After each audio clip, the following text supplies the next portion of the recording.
Hello everyone. So now CAT is over, and I'm sure some of you have done pretty well, better your expectation, and some of you have not done as per the expectation. It is part of the game. Besides preparation, there are plenty of other factor also which comes into the picture. Luck एक बहुत बड़ा factor है. कौन सा right set किसने सही pick कर लिया, वो उस 120 मिनट पे बहुत कुछ depend करता है. So do not be disheartened if you have not done pretty well. And if you have done pretty well, then also you have to look for other exams, because you cannot be just rely on one particular exam. CAT हो गया, अच्छा हो गया, अच्छी बात है, लेकिन फिर भी हमें अदर एग्जाम की प्रिपरेशन करनी है, और नहीं भी हुआ है तब भी हमें अदर एग्जाम पे फोकस करना चाहिए, रादर जो हो गया है उस पर दुख मनाने की बजाय. ठीक है. तो इस पूरे सेशन में we are going to discuss the detailed analysis of CAT 22 all slot analysis, score versus percentile, or based on that percentile you can fill certain more forms, so that your chances of getting a call will be pretty higher. And now, besides CAT, there are plenty of other upcoming exams like IFT, SNAP, and ZET. How to prepare for these exams, what is different in these exams, and what will be the different blocks or chapters or areas which we need to consider while preparing for other exams. और हम कैसे help करने वाले हैं आपको prepare करने में, वो भी हम सब डिस्कस करेंगे. तो this session is going to be very exhaustive guys. Watch the video till the end to get all the insights.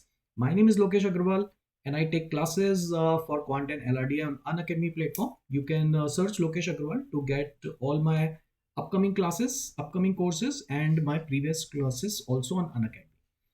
So let's begin. Check all the analysis, and this analysis I do not think that anyone has provided till now. इतना exhaustive अभी तक I do not think कि किसी ने भी provide किया है. तो ध्यान से देखो till the end. If we talk about the overall difficulty level and if we compare all the three sections or slot, then 2022 का slot 3 was difficult in comparison of slot 1 and slot 2. I'm sure you would agree that slot 3 में even we know कि क्या आ रहा है बाकी दोनों section में, फिर भी ये थोड़ा सा मुश्किल हो गया था क्योंकि इसका क्वांट थोड़ा मुश्किल था बाकी दोनों सेक्शन से. इवन अगर हम कंपेयर करें तो क्वांट स्लॉट 3 का मुश्किल था बाकी दोनों स्लॉट से, और डी आई एल आर भी थोड़ा मुश्किल हो गया था. इसी वजह से ये सेक्शन ओवरऑल स्लॉट 3 मुश्किल हो गया क्योंकि इसके दो सेक्शन बाकी दोनों स्लॉट के कंपैरिजन में मुश्किल थे. V R C almost same लगा मेरे को, कोई बहुत अंतर नहीं लगा. तो मैंने लिखा है स्लॉट 1 में थोड़ा मुश्किल था, स्लॉट 2 से स्लॉट 3 से, but almost it will be on the similar line. बहुत ज़्यादा चेंजेस नहीं थे वी आर सी में. डी आई में ये था कि इसका जो इसमें एक सेट इजी आ गया था, आई थिंक डी आई वाला वो सब लोगों को दिख गया. इसमें गेम्स वाला सेट था, वो थोड़ा इजी था, हैंडल हो गया. इसमें I think pick and choose कर सकते थे. इसमें भी वैसे एक सेट था जो डी आई बेस्ड ही था, वो करा जा सकता था. तो overall I think I'll again say D I was the toughest section of all three, और इसकी वजह से आई थिंक काफ़ी लोगों ने अपना क्वांट भी खराब कर दिया. जितना कर सकते थे ब्लैंक आउट हो गए और उसकी वजह से क्वांट खराब कर दिया. ये हर साल होता है. समझा के भेजा था बच्चों को कि ऐसा मत करना, but again as I said it is easy to say but it is difficult to apply. तो ऐसा होता है कि जब एक सेक्शन खराब हो जाता है तो हमें लगता है कि यार पूरी साल की मेहनत बेकार हो गई. अब ऐसा होता नहीं है वैसे, लेकिन चलो ठीक है. क्वांट का slot 1 guys, it was definitely an easy section. जितने मेरे पास क्वेश्चन आए मैंने इसका आंसर्स लिया हुआ है, आप देख सकते हो. 14-15 question were easily doable guys, easy, not difficult even, easy. Slot 2 और स्लॉट 3 में, स्लॉट 3 में थोड़ा एल्जेब्रा थोड़ा ज्यादा आ गया था, मिक्स टाइप ऑफ क्वेश्चन थे इसलिए थोड़ा मुश्किल हो गया था. लेकिन यहाँ पर भी आई थिंक 7-8 क्वेश्चन, 8 से 10 क्वेश्चन इन दोनों सेक्शन में भी बनने चाहिए थे, इफ नॉट मोर. यहाँ पे मैं आपको बोल रहा हूँ 14-15, यहाँ पे 8 से 10 अर्थमेटिक और certain direct question, formula based question थे जो दिखने चाहिए थे. तो बस यही है कि इसी वजह से थोड़ा क्वांट का स्लॉट 1 का कट ऑफ थोड़ा सा हायर जाएगा. नॉर्मलाइज होने के बाद सेम हो जाता है लगभग से.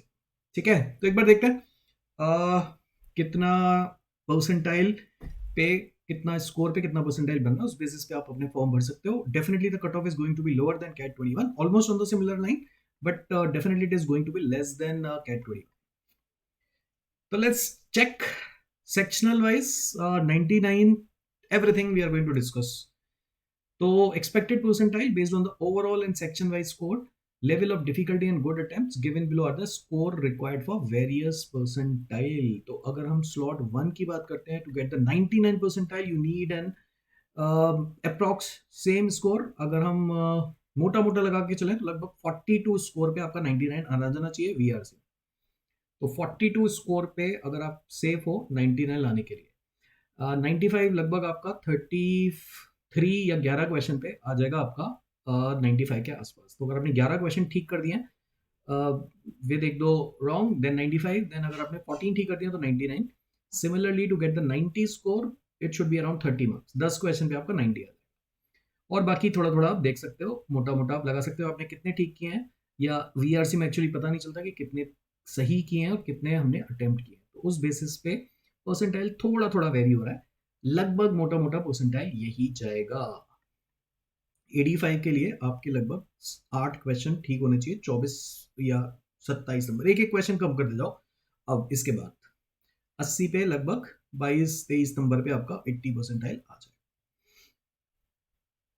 ठीक है, तो ये हमारा वीआरसी का DLR as a said it was a difficult section, और इसका परसेंटाइल आप देख सकते हो बाकियों के कंपैरिजन में काफी कम स्कोर पे भी आपका 99 बन जाएगा। और मैं आपको अभी 21 से कंपेयर करके भी दिखाऊंगा, उसमें जितना चाहिए था उससे कम रिक्वायर्ड है to clear the cut off और टू गेट द 99 इवन।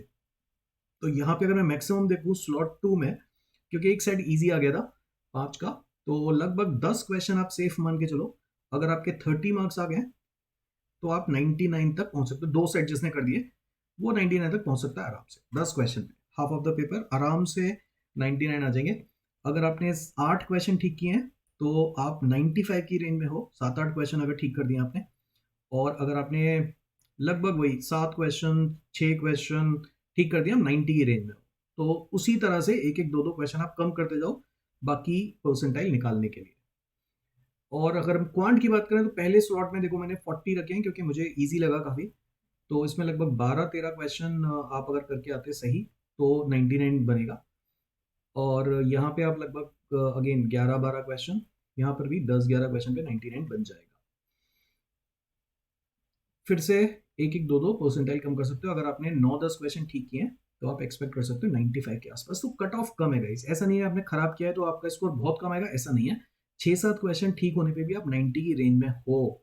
और कट ऑफ आपको अगर पता है कि सब कॉलेज में लगभग 75 पे क्लियर हो जाता है, तो 75 परसेंटाइल लाने के लिए आपको लगभग वही 12 से 15 स्कोर पे आपका कट ऑफ क्लियर हो जाएगा। तो अगर आपने 5 क्वेश्चन 1 में ठीक कर दिया है, अगर आपने 3 से 4 क्वेश्चन मान लो अगर LRDI में ठीक कर दिए, 3 क्वेश्चन भी अगर ठीक कर दिए होंगे, 10 नंबर लगभग कट ऑफ क्लियर हो जाना चाहिए 10 नंबर पे। और यहाँ पे लगभग 7 क्वेश्चन के आसपास। तो VRC 7 क्वेश्चन, क्वांट 4-5 क्वेश्चन, और LRDI अगर 3-4 क्वेश्चन कर दोगे सही, इतने आई थिंक होने चाहिए थे, तो आपका कट ऑफ तीनों सेक्शन का क्लियर हो जाएगा। फिर आपको मैक्सिमाइज करना है, फिर आप देखोगे कि ओवरऑल कितना चाहिए। तो 99 के लिए लास्ट ईयर लगभग 100 मार्क्स चाहिए थे। इस बार स्लॉट 1 के मैंने रखे हैं लगभग 96 टू 98 पे 99 आ जाना चाहिए। स्लॉट 2 में 94-96 एंड स्लॉट 3 में 93 टू 95। तो एक दो दो नंबर का अंतर है। तो आपने अगर 93-95 किए हैं वो आपके लगभग स्केलिंग होके वो सेम बन जाएंगे। तो यहाँ पे जो 98 है वो यहाँ पे 95 है, ऑलमोस्ट विल बी सेम। तो और 95 आपके आ जाएंगे 24 क्वेश्चन पे गाइस, 24-25 क्वेश्चन में आपके 95। Similarly in all the 3 slots यहाँ पे 23-24 क्वेश्चन पे ही 95 बन जाएगा। तो ओवरऑल अगर आपने मान के चलो कि आपने अगर 7-8 क्वेश्चन अगर आपके वर्बल में ठीक हो जाते हैं, 6 क्वेश्चन LR में ठीक हो जाते हैं, और 7-8 क्वेश्चन ही क्वांट में ठीक हो जाते हैं, देन आराम से 22 क्वेश्चन 66 मार्क्स पे यू कैन बी अराउंड 94-95 के आसपास। तो इसके बेसिस पे आप फॉर्म भरना, जो भी आपका स्कोर आ रहा है मोटा मोटा देखो +-3 होगा, ये बिल्कुल एग्जैक्ट तो नहीं है obviously, it is based on the responses which we received. तो वॉट एवर स्टूडेंट से and whatever the educator those who have taken the exam, उनके बेसिस पे ये आपका कट ऑफ बनाया जाता है। और ये आपको जैसे मैंने बोला ये अभी इतना एग्जॉस्टिव किसी ने भी इंस्टीट्यूट ने अभी बना के नहीं दिया है जितना ये मेरा खुद का है। ये किसी भी वेबसाइट पे आपको अभी नहीं मिलने वाला। तो धीरे धीरे आएगा, लेकिन अभी ये मेरा एनालिसिस है। तो ऊपर नीचे हो सकता है थोड़ा बहुत, लेकिन बहुत अंतर नहीं होता है। लास्ट ईयर भी मेरा जो प्रिडिक्शन था वो ऑलमोस्ट सेम ही था। मतलब काफी मैच हुआ था आइम्स के साथ, +-2 +-3 हो सकता है। Now let's check the comparison guys. तो इस साल अगर आप 99 देखो तो 98 is the highest which I have written over there and 93 is the lowest. तो 93 से 98 के बीच में कहीं ना कहीं आपका 95 मान के चलो, 95 पे 99 आ जाना चाहिए अगर हम स्केलिंग करेंगे तो। यहाँ पे अगर हम देखें 99 पिछली बार आया था ओवरऑल 101 पे गाइस। तो अंतर तो है, देखो 2 क्वेश्चन का अंतर है लगभग। तो पिछली बार जो 99 101 पे बना था, इस बार वो 95 पे बन जाना चाहिए स्केलिंग करने के बाद। सिमिलरली 95 जो बना था वो 76 पे बना था, इस बार लगभग आपका 72 74 पे बन जाना चाहिए। तो 76 से 72 74 के आसपास आपका 95 बन जाना चाहिए। तो एक एक दो दो क्वेश्चन का अंतर है।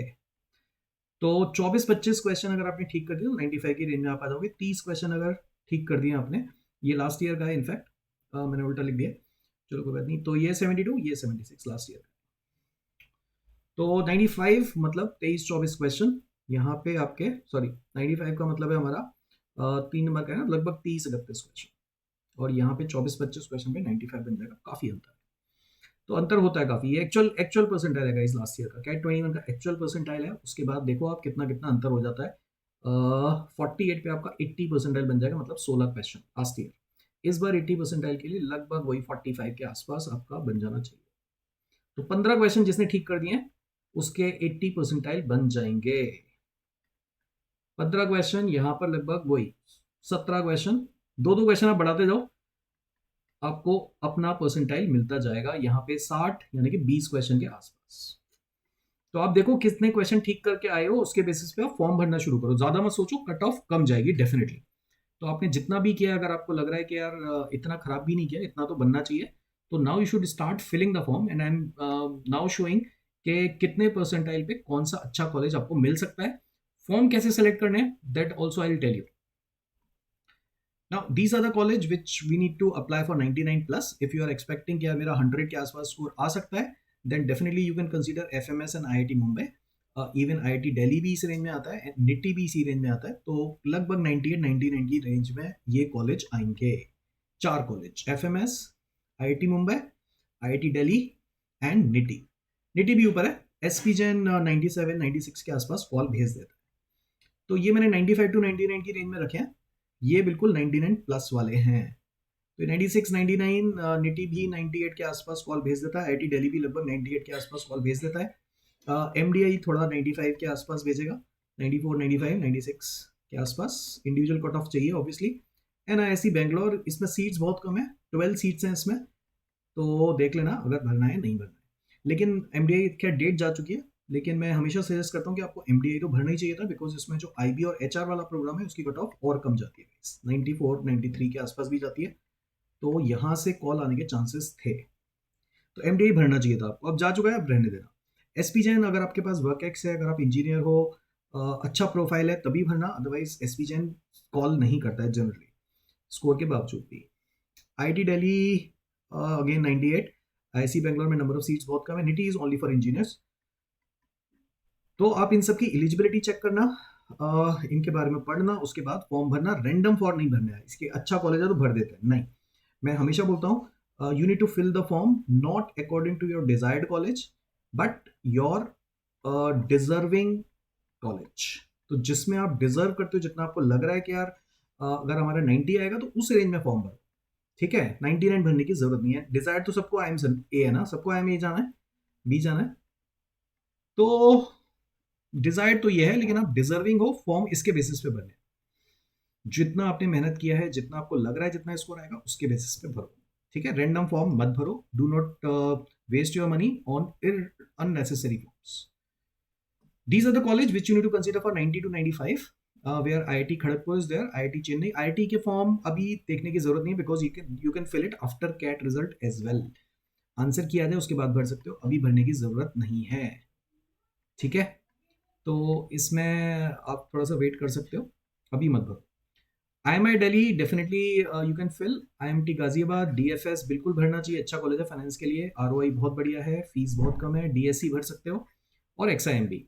तो आई विल सजेस्ट कि ये जो 5 कॉलेजेस हैं ये आपको फिल करना चाहिए if you are expecting anything between 90 to 95, और even if you are expecting कि यार मेरा तो मुझे लग रहा है कि मैं 88 के आसपास ही आएगा, ठीक है, उससे ज़्यादा नहीं आएगा, फिर भी आई सजेस्ट कि 1-2 कॉलेज बैकअप के लिए भरना। हो सकता है बाई चांस कि कट ऑफ कम चला जाए और आपका स्कोर 92 93 आ जाए और अपने फॉर्म ही ना भरा हो, तो आई सजेस्ट कि फॉर्म देखो कैसे भरने हैं। Whatever you are expecting, let's say you are expecting कि मेरा यार 85 के आसपास ही आएगा, जो मैंने अभी आपको टेबल दिखाई है उसके बेसिस पे अपना एक्सपेक्टेड स्कोर निकालो। अगर आपको लग रहा है मेरा 85% आएगा, देन मैक्सिमम फॉर्म आपको इस रेंज में ही भरनी चाहिए, 85 टू 90 वाली। लेट्स से आप 4-5 फॉर्म भर रहे हो इस रेंज में, लेकिन एक दो फॉर्म भरो 80 टू 85 वाली रेंज में, और एक दो फॉर्म ऊपर वाली रेंज में भी भरो, एक दो फॉर्म 90 टू 95 वाली रेंज में भी भरो। तो आपको जो फॉर्म फिल करने चाहिए वो इस तरह से फिल करनी चाहिए। तो अगर कट ऑफ कम जाती है, चांसेस बन जाएंगे, कट ऑफ लो जाती है, तब भी आपके पास ऑप्शन रहेंगे खुले हुए। तो ये सब चीजें आपको ध्यान रखनी है फॉर्म फिल करते समय, रैंडम फॉर्म नहीं भरना, ठीक है, दैट इज वेरी इंपॉर्टेंट। तो जी यहाँ से जो रेंज है वो इन कॉलेजेस में आप फॉर्म भर सकते हो। सिमिलरली 80 टू 85 टू 90 में guys, these are the colleges which I generally suggest, जिन पे मैं टिक लगा रहा हूँ। इनमें से आप सेलेक्ट कर सकते हो, these are the 5-6 colleges, 4 and 6 colleges, जिसमें 85 टू 90 में ये अच्छे कॉलेज हैं, इसमें से आप सेलेक्ट कर सकते हो कोई भी 3-4 जो आपको लग रहे हैं। माइका के लिए आपको अलग से माइकेट देना पड़ेगा, तो कॉल सबको करेगा माइका, 85 पे भी कॉल करेगा, 80 पे भी कॉल करेगा, लेकिन इसमें आपको माइकेट क्लियर करना पड़ेगा बेसिकली। इरमा ने थोड़ी अपनी वैल्यू कम कर ली है, तो इरमा का कट ऑफ थोड़ा और कम जा सकता है। बिम त्रिची लोकेशन वाइज थोड़ा कम हो जाता है, इस वजह से इसका कट ऑफ नीचे जा सकता है। उतना वेटेज, उतना मतलब परफॉर्मेंस उतना अच्छा नहीं जा रहा। 80 टू 85 में गुड कॉलेजेस आर, देखो अब मैं कोशिश करूंगा कि 85 तक ही चले जाओ, क्योंकि यहाँ पे लगभग सारे कॉलेजेस ठीक ठाक हैं, इसमें नवी मुंबई पे ही जाना, बाकी नहीं। Then you have NIBM Pune, NIA Pune, XIM भी थोड़ा स्पेसिफिक हो जाता है, एंटरप्रेन्योरशिप का है। कोलकाता वाला भी ठीक ही है, बाकी लीबा है, सब एक जैसे हैं यार, ये इनमें बहुत ज़्यादा अंतर नहीं है। तो जिन पे मैंने टिक लगाया आप इनमें से कंसीडर कर सकते हो एक दो कॉलेजेस, बट इसके नीचे मत जाना, do not go below 80 guys. अगर आपको MBA करना है, do not do your MBA from less than 80 वाले कॉलेज, इसलिए मैंने लिस्ट भी नहीं किया। तो आप जाओ तो बस यहीं तक लिमिट करो, इतने कॉलेजेस बहुत हैं। अगर आपको कॉल आता है इस साल, अच्छी बात है, नहीं तो फिर आप दूसरे एग्जाम पे फोकस करो, जेट और स्नैप। फालतू में MBA करने की जरूरत नहीं है किसी भी रैंडम कॉलेजेस से, okay.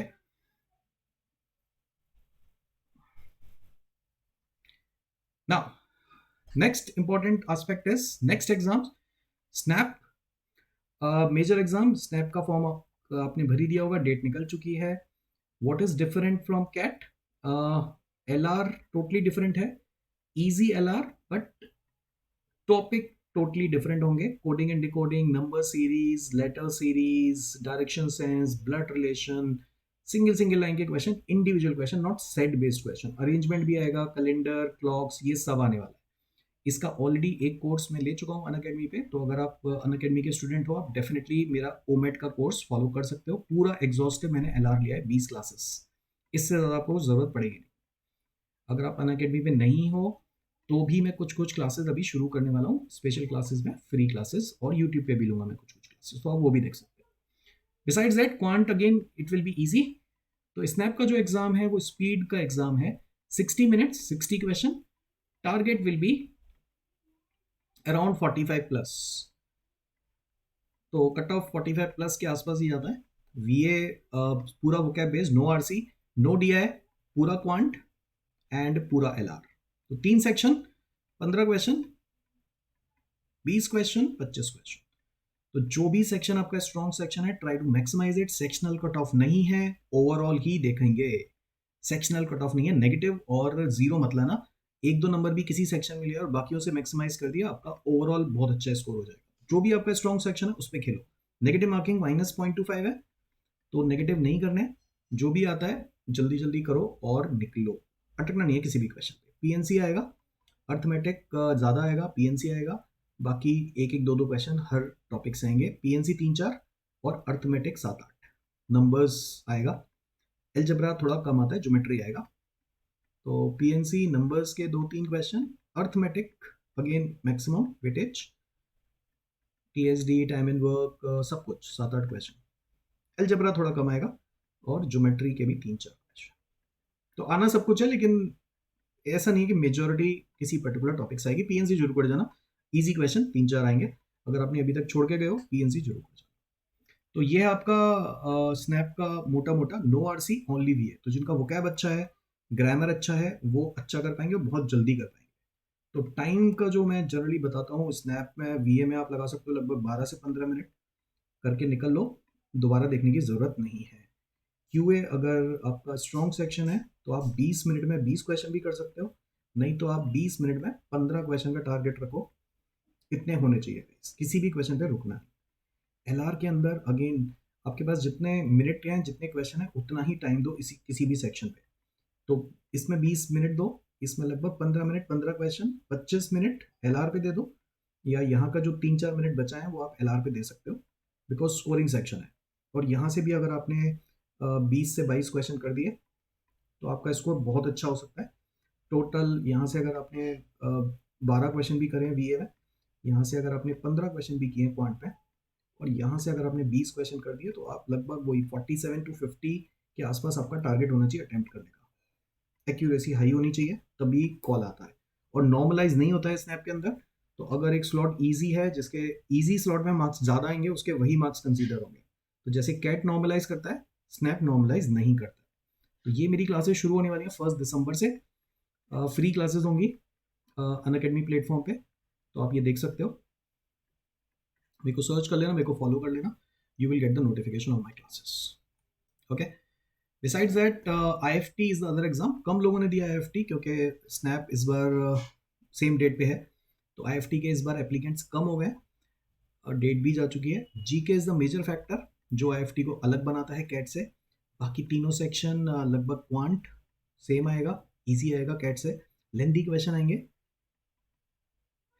Right, but easy level पे आएगा, मिक्सड होके नहीं आएंगे, सेम कॉन्सेप्ट पे ही क्वेश्चन आएगा। LR अगेन इसमें थोड़ी से सिंगल क्वेश्चन भी आ जाते हैं, coding and decoding, input output वाले क्वेश्चन भी आते हैं। DI will be traditional DI guys.